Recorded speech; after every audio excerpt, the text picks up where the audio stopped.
Welcome, friend. Tonight, we walk together along a path that asks nothing of you. You need not solve anything or become anyone different than you already are. The day has passed, and with it, all the tasks and voices and urgencies. Now there is only this moment, this breath, and the quiet invitation to rest. Let your body settle into the surface beneath you, feeling its support without effort. Notice how the weight of your limbs finds the bed, the pillow, the stillness. There is nowhere else to be, nothing else to prove or complete or remember. The world continues without your attention, and that is a gift, not a failure. Breathe in slowly, as if drawing in the cool air of a mountain evening. Hold it gently, then release it like steam rising from warm tea. Again, inhale through the darkness and exhale into the soft glow of candlelight. Imagine a single flame burning somewhere in the room, its light small but steady. It does not rush or flicker wildly. It simply exists, patient and warm. You are like that flame tonight. You do not need to burn brightly or illuminate everything. You need only to be quietly in your own presence. Somewhere far away, rain begins to fall on a temple roof, each drop distinct and unhurried. The sound is rhythmic, ancient, and forgiving. It washes the stone steps and the garden paths, erasing the footprints of the day. The temple has stood for centuries, and it will stand for centuries more. Its walls hold no worry, only the echoes of prayers and silence. Tonight, you are like that temple. You have weathered your own storms, and now you rest, held by something older than thought. There is a teaching that says peace is not something we create or chase. It is what remains when we stop struggling, when we stop trying to fix the world. This teaching is not meant to be understood with the mind, but felt in the body. When you release your grip on the day, what is left? When you stop holding your breath, what arises? Stillness, not emptiness, but a fullness so quiet it feels like nothing at all. This is the nature of peace. It does not announce itself. It simply is. Let us walk together now into the first story of the night. It is an old tale, told in many forms, across many mountains and valleys. The details change, but the heart of it remains constant, like water finding its way downhill. Listen not with your thinking mind, but with the part of you that knows truth without words. In a village at the edge of a great forest, there lived a monk known for his calligraphy. His brush strokes were said to carry the essence of stillness, each character a meditation in ink. People travelled from distant provinces to watch him work, hoping to learn his secret. But the monk was nearly blind. His eyes, clouded by age and illness, could barely see the paper before him. Yet his hand moved with perfect grace, creating beauty without sight. One day, a young scholar arrived, arrogant and ambitious, carrying scrolls of his own work. He demanded to know how a blind man could create art more refined than his own. The monk smiled and invited him to sit. He prepared ink slowly, grinding the stone with water, his movements deliberate and unhurried. The scholar grew impatient, tapping his foot, clearing his throat, but the monk did not rush. When the ink was ready, the monk dipped his brush and held it above the paper. He did not look down. He did not squint or strain. He simply breathed, and then he moved. The brush touched the surface and flowed like wind across grass, leaving behind a single character. The scholar leaned forward, his breath caught. The character was flawless, more alive than anything he had ever written. The monk set down the brush and spoke quietly. He said that when he could see, he He worried about every stroke, every imperfection, every judgment. His mind was crowded with fear of failure, desire for praise, and the weight of comparison. But when his sight faded, something else opened. He could no longer see the mistakes he was making, so he stopped trying to avoid them. He could no longer compare his work to others, so he stopped competing. All that remained was the feeling of the brush in his hand, the texture of the paper, the sound of ink meeting fibre.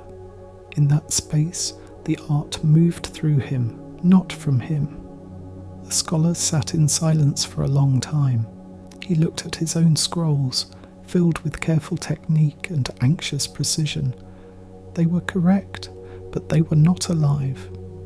He had been painting with his eyes and his ego, not with his spirit. The monk had taught him something without words. True mastery does not come from control, but from surrender. When we let go of the need to be perfect, we become free to be authentic. The scholar bowed deeply, gathered his scrolls, and left. He never returned to boast again. Some say he burned his old work and began again with empty hands. Others say he never painted another character, content simply to witness beauty without needing to create it. Both stories are true in their way. Breathe now and let this story settle. Notice if there is anywhere in your life where you are gripping too tightly, trying too hard to control the outcome. Perhaps it is in your work, your relationships, or the way you speak to yourself. What if you could release just a fraction of that effort? What if you could trust that something deeper than your conscious mind knows the way forward? The monk's blindness was not a loss, but a doorway. Your own limitations, your own uncertainties may be the same. Inhale the possibility of surrender, exhale the need to be flawless. You are not here to perform or prove. You are here to exist as you are in this moment. The rain continues on the temple roof, indifferent to whether anyone listens. It falls because that is its nature. You breathe because that is yours. Let us move deeper into the night, into another story that has travelled across time. This one takes place in a monastery high in the mountains, where the air is thin and the silence is vast. The monks there lived simply, waking before dawn to meditate and tend the gardens. Their lives were ordered by bells and seasons, and they spoke little, conserving words like precious water. In this monastery there was a cat. No one knew where it had come from, but it had been there longer than any of the current monks. It was old and slow, its fur patched and dull. Each morning during meditation, the cat would wander into the hall and meow, disrupting the silence. The monks tried everything. They fed it before meditation. They locked it outside. They created a separate space for it. But the cat always found its way back, its voice echoing through the stillness.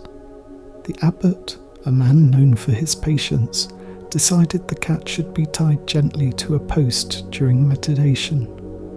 A soft cloth was wrapped around its belly, and it was secured in the corner of the hall. The cat, surprisingly, settled. It stopped meowing and simply watched, purring occasionally, its presence no longer a disturbance. The meditation hall returned to silence, and the practice deepened. Years passed. The abbot died, and a new one took his place. The cat died, and another cat was brought to the monastery, tied to the same post during meditation. More years passed. Eventually, the original reason was forgotten. The monks no longer knew why a cat was tied during meditation, only that it had always been done. It became tradition, unquestioned and automatic. Decades later, a scholar visited the monastery and asked about the ritual. Why was the cat tied? The monks explained it was part of their sacred practice, a symbol of grounding the wandering mind. The scholar listened and then asked a simple question. What if there is no cat? What if the reason no longer exists? The monks looked at the post, at the current cat sleeping peacefully, and suddenly understood. They had been preserving a solution to a problem that no longer existed. They had mistaken the tool for the teaching. The cat was freed. The post was removed. The meditation continued, unchanged. Nothing was lost. In fact, something was gained. The monks learned that tradition is not the same as truth. Rituals can become prisons if we forget their origins. True practice is alive, responsive, and willing to let go of what no longer serves. This story is not about cats or monasteries. It is about the patterns we carry, the habits we perform without questioning. How many posts do we tie ourselves to simply because we always have? How many beliefs do we hold not because they are true, but because they are familiar? The monks were sincere, but they were also asleep. Waking up does not mean rejecting tradition. It means examining it with gentle honesty. Breathe in and ask yourself quietly, without judgment, what posts you might be tied to, what patterns feel sacred but may simply be habits. What would it mean to release them, not with rebellion, but with kindness? The cat in the story did not need to be tied, neither do you. Exhale and feel the loosening. Imagine the cloth unwrapping, the tether dissolving. You are not abandoning your past or discarding your values. You are simply allowing them to be reconsidered, to breathe, to evolve. This is not chaos. It is growth. It is the natural movement of a living being toward truth. The night deepens, and with it, the stillness grows richer. The rain has softened to a whisper, barely audible, more felt than heard. The candle flame continues its quiet dance, casting gentle shadows that do not disturb. You are safe here, in this space between waking and sleep, between thought and silence. There is no urgency, no deadline for rest. Sleep will come when it comes, and until then, you are simply here, breathing, being. Let us rest for a moment in reflection before moving forward. The stories we have heard tonight are not puzzles to solve or lessons to memorize. They are mirrors, reflecting something already within you. The blind monk knew peace when he stopped seeing with his eyes. The monks with the cat found freedom when they released what was no longer needed. Both stories point to the same truth. Peace is found in letting go, not in holding on. You do not need to become someone wiser or more enlightened to experience peace. You need only to stop pretending you are not already whole. The fractures you feel, the imperfections you carry, they are not obstacles to peace. They are the texture of your humanity, the proof that you are alive and real. The monk's blindness did not disqualify him from beauty. Your own struggles do not disqualify you from rest. Breathe deeply and feel the rise and fall of your chest. Notice how effortless it is. You do not tell your lungs to expand or your heart to beat. Your body knows what to do without your intervention. This is the wisdom of nature, the intelligence that flows through all things. Trust it. Trust that you are held by something far older and wiser than your anxious thoughts. In the philosophy of Zen, there is a phrase, not one, not two. It points to the mystery that things are neither separate nor identical. You are not separate from the world, yet you are not the same as it either. You are the rain and the temple roof, the drop and the stone. This paradox cannot be understood with logic. It must be experienced in the body, in the breath, in the quiet surrender of trying to figure it all out. Not one, not two. You and your suffering are not the same, yet they are not separate. You and your peas are not different, yet they are not identical.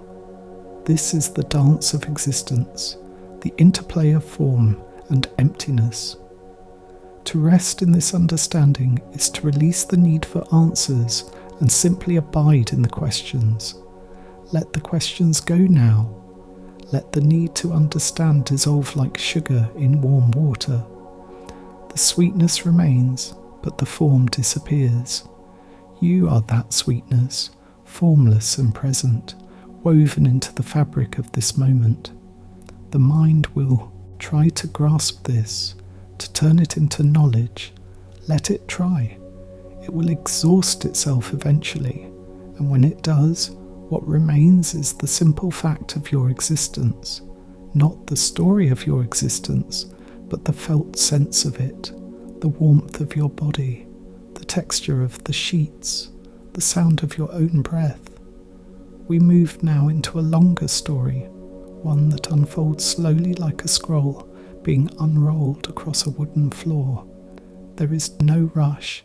Let each image settle before the next arrives.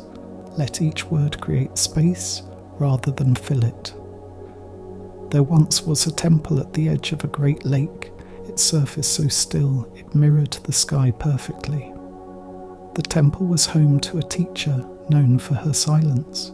She rarely spoke, and when she did, her words were few and precise. Students came from far away to study with her, hoping to receive some secret teaching, some key to enlightenment. But she gave them nothing. She sat by the lake, day after day, watching the water, and they sat beside her, waiting. One student, desperate and frustrated, finally broke the silence. He demanded to know why she would not teach him. He had travelled so far, sacrificed so much, and still she offered nothing. The teacher turned to him slowly, her eyes calm and clear. She asked him a question. "What do you see when you look at the lake?" The student, confused, answered that he saw water, trees, sky, reflections. The teacher nodded and asked again, "What do you see?" The student grew angry. He listed everything again, in greater detail. The reeds, the birds, the ripples from the wind. Still, the teacher asked, "What do you see?" The student stood, ready to leave, convinced she was mocking him. But something stopped him. He looked at the lake again, this time without trying to name or categorize. He simply looked, and as he looked, he saw that he had never truly seen it before. He had only seen his thoughts about it, his labels, his judgments. The lake itself had remained invisible beneath his mental noise. When he finally saw the lake as it was, without his mind's interference, he began to weep. Not from sadness, but from relief. He had been blind his entire life and did not know it. The teacher placed her hand on his shoulder and spoke softly. She said that seeing is the first teaching, not seeing with the eyes, but with the whole being.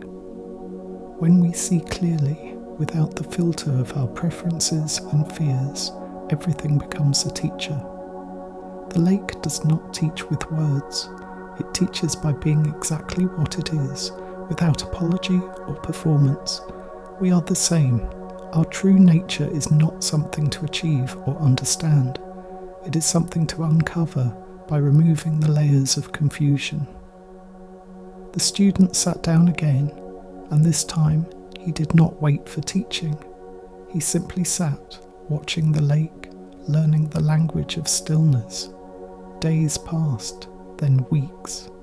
The teacher and the student sat side by side, two figures mirrored in the water, neither more enlightened than the other.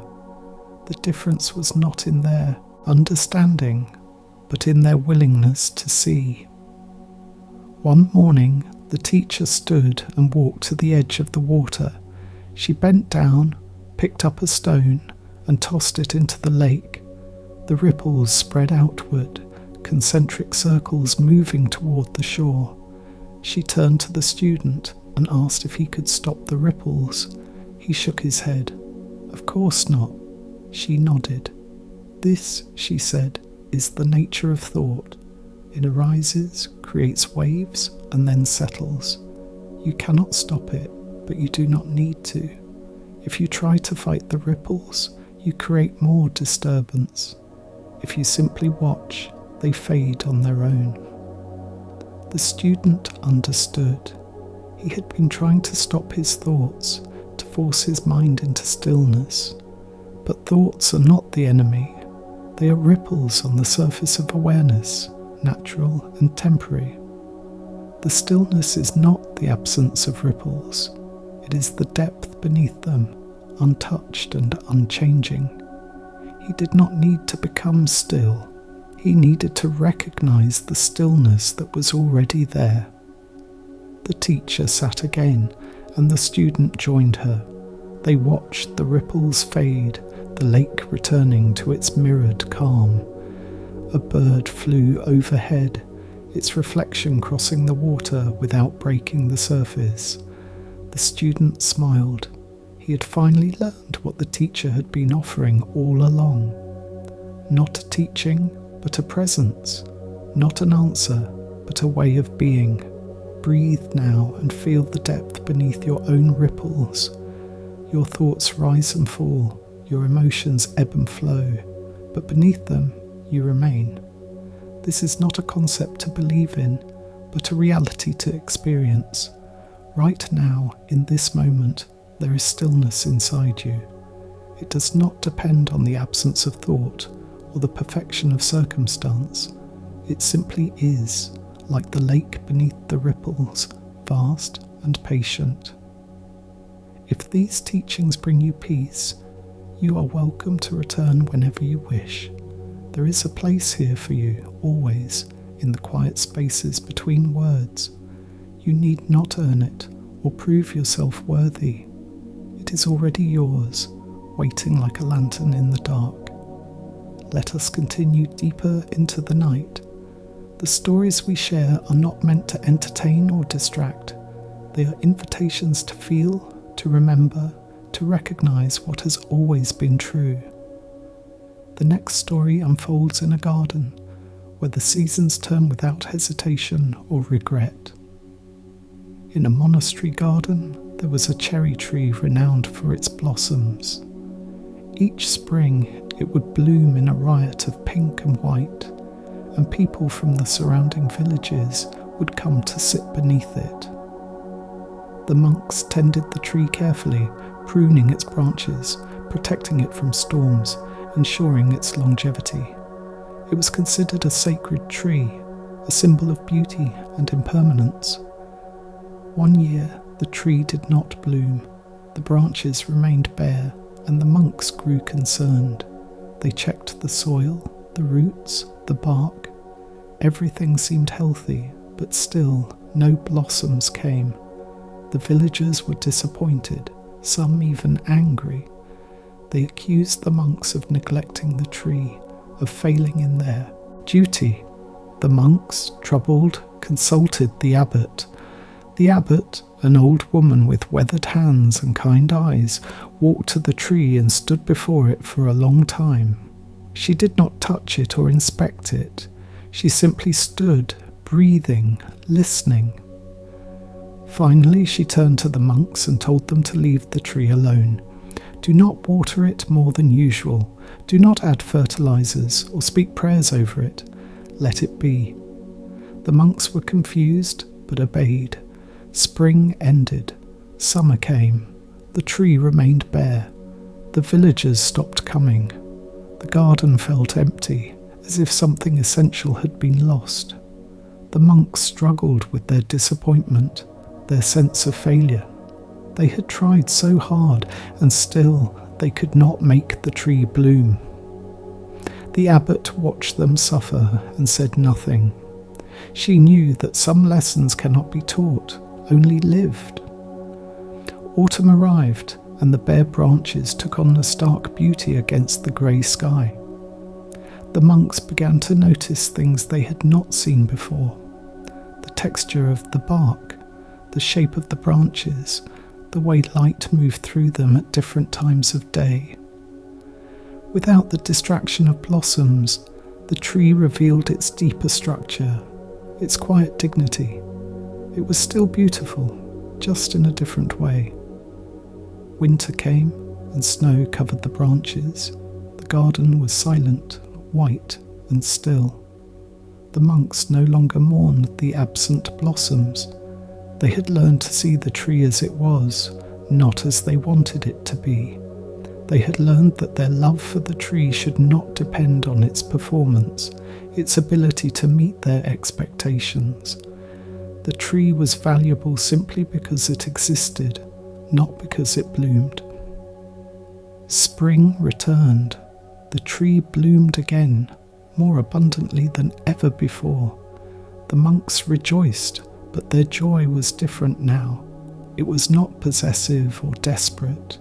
They understood that the blossoms would fall, that another year might bring another absence. Beauty is not ours to control or guarantee. It arises and fades according to its own rhythm, and our role is not to command it, but to witness it with gratitude. The abbot stood beneath the blossoms, petals drifting down around her like snow. She smiled and spoke to the monks. She said that the tree had taught them what she could not, that love is not the same as attachment, that beauty is not diminished by impermanence, that sometimes the greatest gift is the refusal to perform. The tree had been silent for a season, and in that silence, the monks had learned to listen. This story is about the cherry tree, but it is also about you. How often do you demand that you bloom on schedule, that you produce and perform and justify your existence? How often do you feel like a failure when you cannot meet those demands? The tree did not apologize for its bareness. It simply was, and in being, it taught a deeper lesson. Breathe and feel the permission to be as you are. If you are blooming, wonderful. If you are bare, also wonderful. Your worth is not tied to your productivity or your beauty by conventional standards. You are valuable because you exist, because you are part of the great unfolding of life. The seasons turn through you as they turn through the tree, and each season has its purpose. Let go of the pressure to be anything other than what you are in this moment. Tired? Be tired. Uncertain? Be uncertain. The night does not ask the stars to shine brighter. It simply holds them, allowing their light to emerge or fade as it will.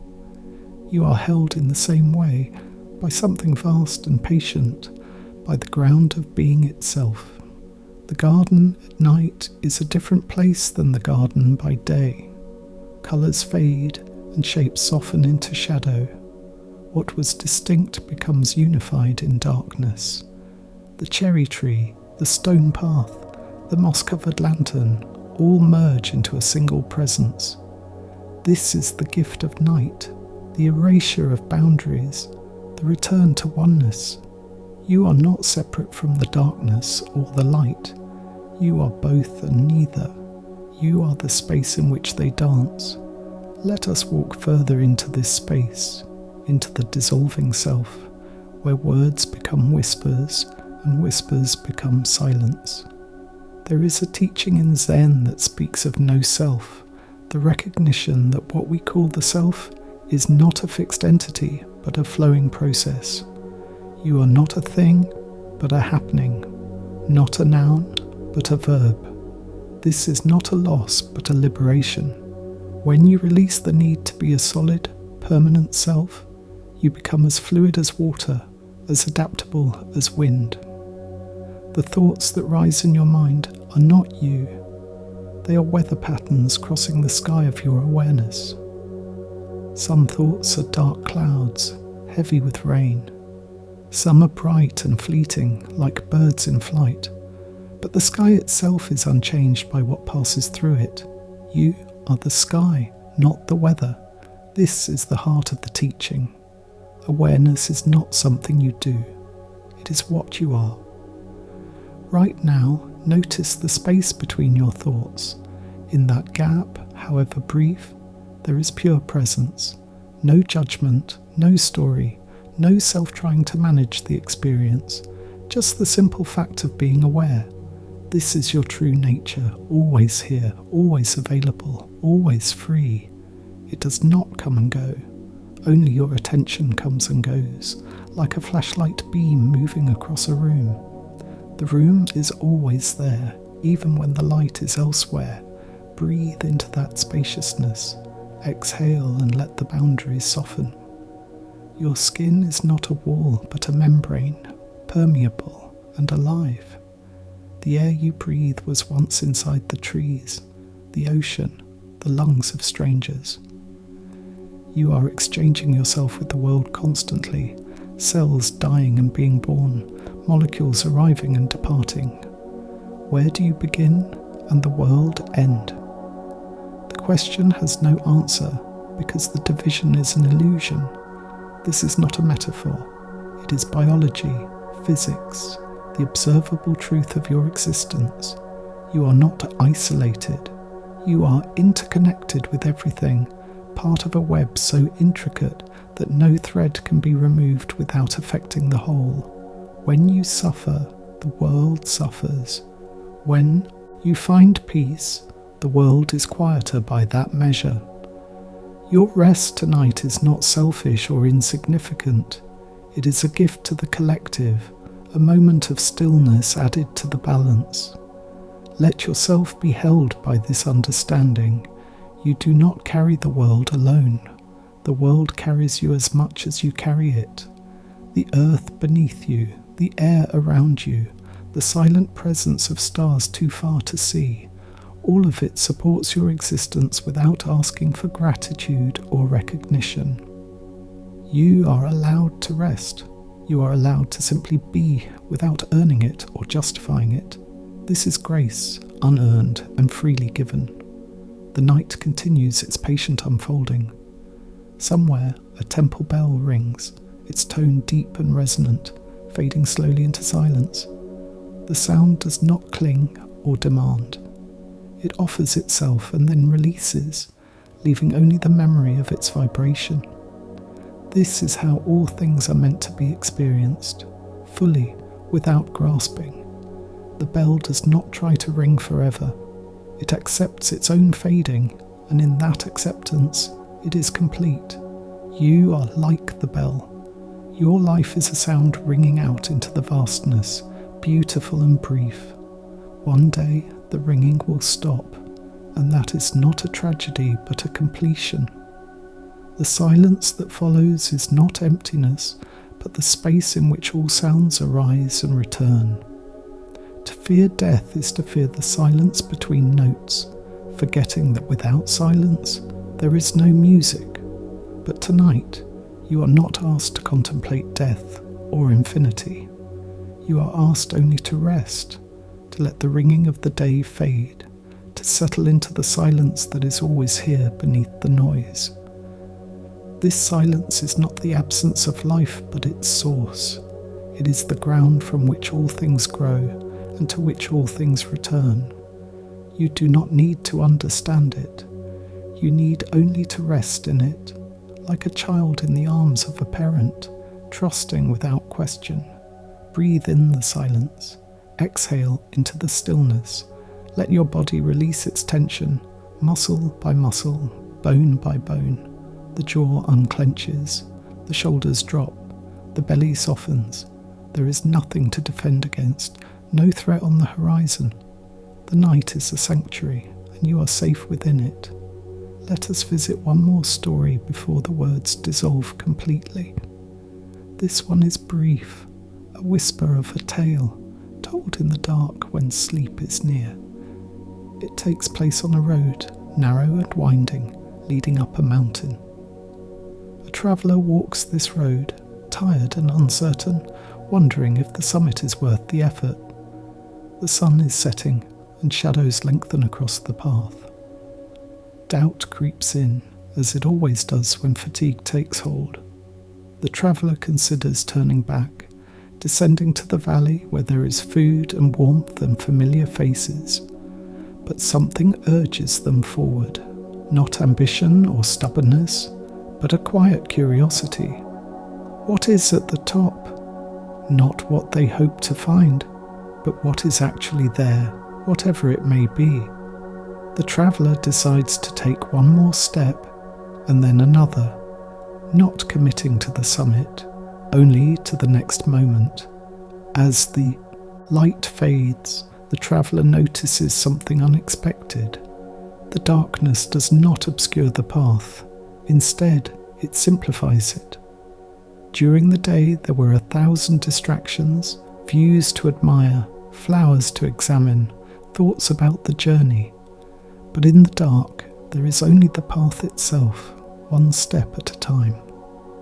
The traveller's mind quiets, the body moves with a new rhythm, no longer hurried or anxious, just walking, breathing, being.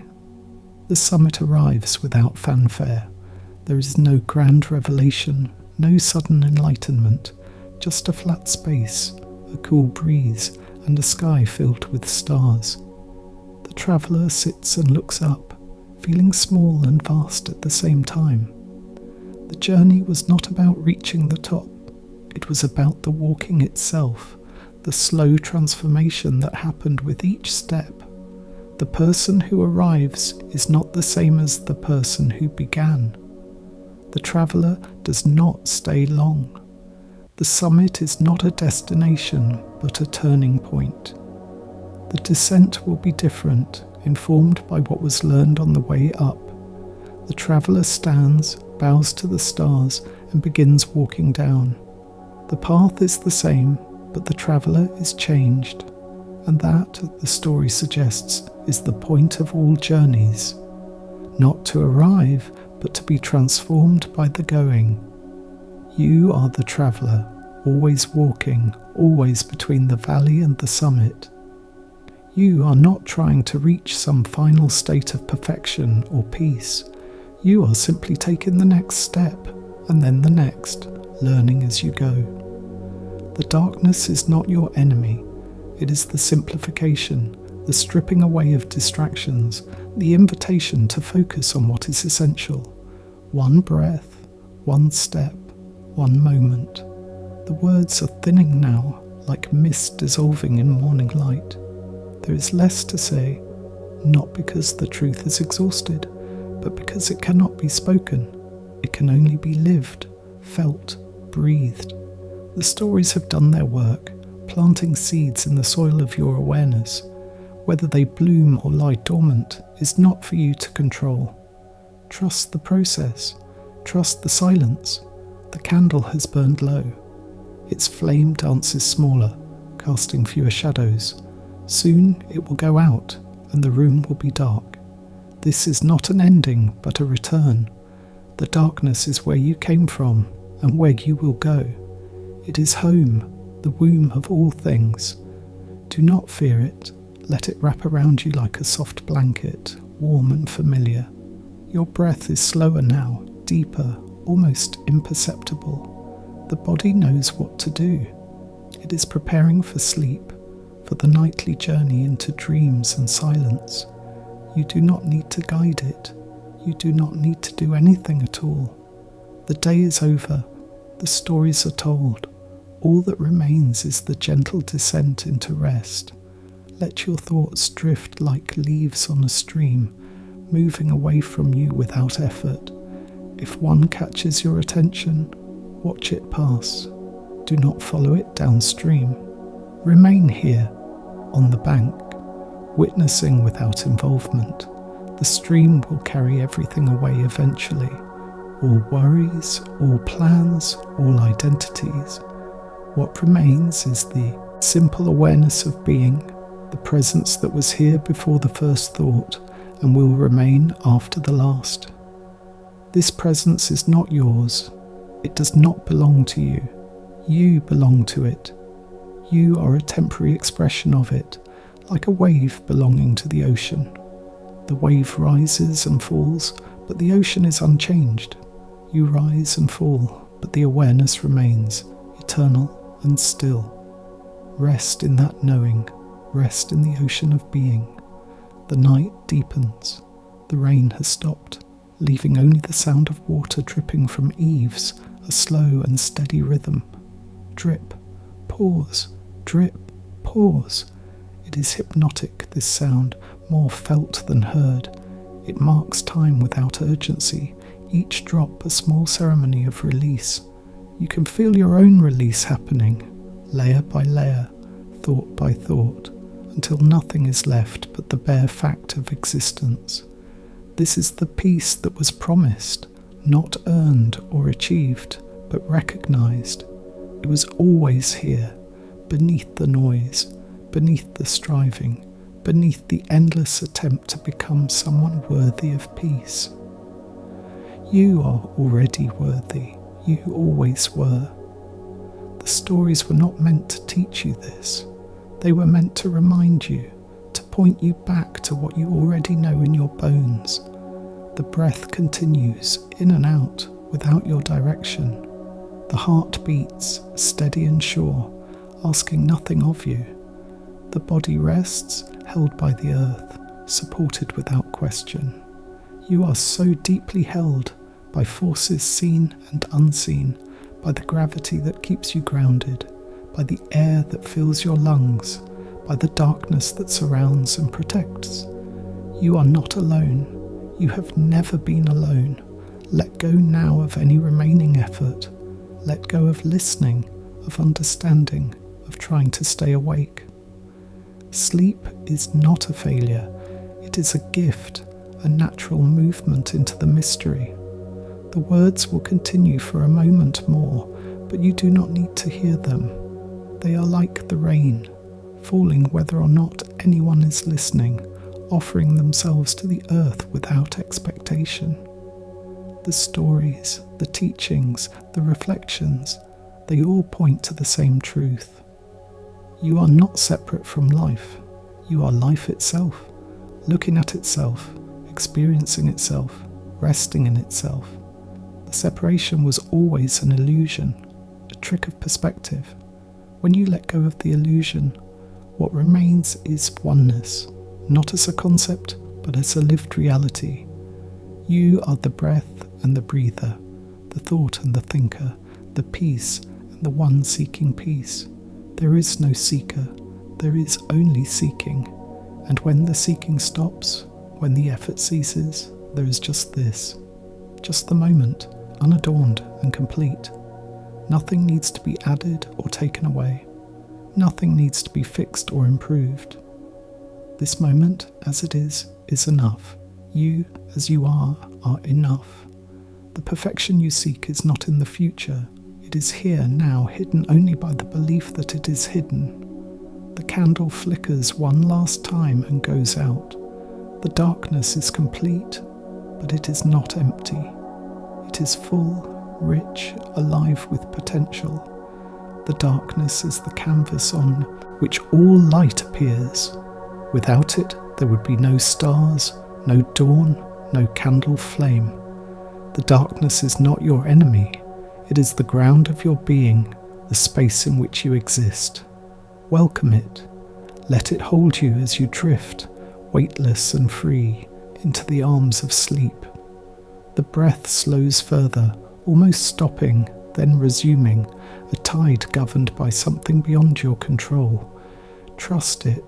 Trust the body's wisdom, the ancient intelligence that has kept life going for billions of years. You are part of that continuity, a link in a chain that stretches back to the first breath ever taken and forward to the last. You are not separate from that chain. You are it, unfolding in this particular form at this particular moment. Let the words fade now into silence. into the space between sounds. Let the images dissolve into the darkness, no longer distinct or separate. Let the self you think you are soften, blur and disappear, revealing the self that was always there, the awareness that holds everything without being touched by anything. This is your true face, the one you wore before you were born, the one you will wear after you die. It has no features, no name, no story. It is simply aware, simply present, simply here. And here is all there is. Not here as opposed to there, but here as the totality of existence, the eternal now in which all things arise and dissolve. Past and future are thoughts happening now. Memory and imagination are present experiences. There is only this breath, this darkness, this quiet fading of consciousness into the mystery from which it came. You are so close to sleep now, hovering on the edge, neither awake nor dreaming. This is the threshold, the liminal space where boundaries dissolve. The body is almost gone, a distant sensation, barely registered. The mind is quiet, thoughts like clouds far below, seen from a great height. You are the sky, vast and clear, untouched by what moves through you. Let yourself fall.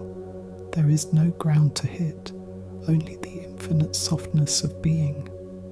Let yourself dissolve, knowing that you will coalesce again in the morning, refreshed and whole.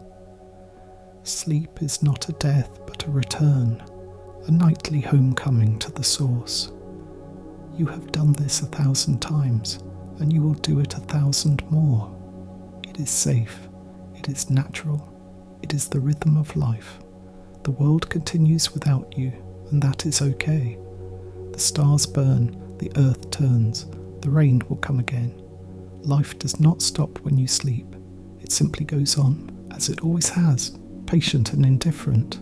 Your small rest does not matter to the cosmos, and yet it matters infinitely to you. Both are true. You are insignificant and essential, a grain of sand and the entire beach. This is the paradox you inhabit, the mystery you are. Rest now in that mystery.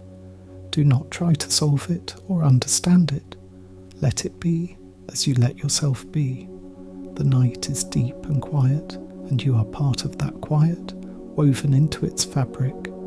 The silence is not empty. It is full of presence, of potential, of peace. You are that peace, not possessing it, but being it. There is no difference between you and the peace you seek. They are one and the same. The final words arrive like the last drops of rain, soft and spaced, dissolving as they land. There is nothing more to say, nothing more to teach. The stories have been told, the reflections offered, the path illuminated as much as words can illuminate. But the rest is up to you. But even that is not quite right. There is no you separate from the rest. There is only the rest itself, the great letting go, the return to the source. Sleep, dear traveller. Sleep and know that you are held. Sleep and trust that the morning will come, not because you will it, but because it is the nature of things. Sleep and release the need to control, to understand, to be anything other than what you already are. You are enough. You have always been enough. And in this moment, you are exactly where you need to be. The darkness is complete. The silence is full. The breath continues, barely a whisper, rising and falling like the tide. And somewhere in that rhythm, between the inhale and the exhale, between the thought and the silence, between the self and the no-self, there is peace. Not the peace you were looking for, but the peace that was always here, waiting to be noticed. Notice it now, if you can, or do not notice it. It does not matter. The peace is not conditional on your awareness of it. It simply is, like the ground beneath you, like the air around you, like the beating of your own heart. You are immersed in peace, even when you feel otherwise. The feeling of peace is not the same as peace itself. Peace is the context in which all feelings arise, and so the words trail off, losing coherence, becoming sounds without meaning, and then even the sounds fade, leaving only the vibration, the resonance, the subtle hum of existence. You are that hum, that vibration, that resonance. You are the sound the universe makes when it is at rest, the silence that contains all songs, the stillness that holds all motion. Let go, fall, rest. The night receives you, as it has received countless others before you, and will receive countless more after. You are part of an endless procession, a wave in an infinite ocean, and tonight you return to the depths, to the place where all waves originate and to which all waves return. It is dark there, and quiet, and safe. It is home. The breath slows to almost nothing, the body light as air, the mind empty as the sky. And in that emptiness there is fullness. In that silence there is a song too subtle to hear. In that darkness there is a light that needs no source. You are all of it and none of it, and something more than both. Sleep now. The teaching is complete. The journey is over for tonight. Tomorrow you will wake, and the world will be waiting. But tonight there is only this moment, this breath, this peace. Rest in it. Trust it. Let it carry you into the deep, into the quiet, into the place where words cannot follow. And when you wake, you will not remember all that was said, and that is as it should be. The words were never the point. They were only fingers pointing at the moon, and now you can let them fall away, keeping only what matters. The moon remains, bright and full and silent, lighting the path you walk, whether you see it or not. The night is here, the breath moves on its own, and all is well. All has always been well, and all will be well. Rest.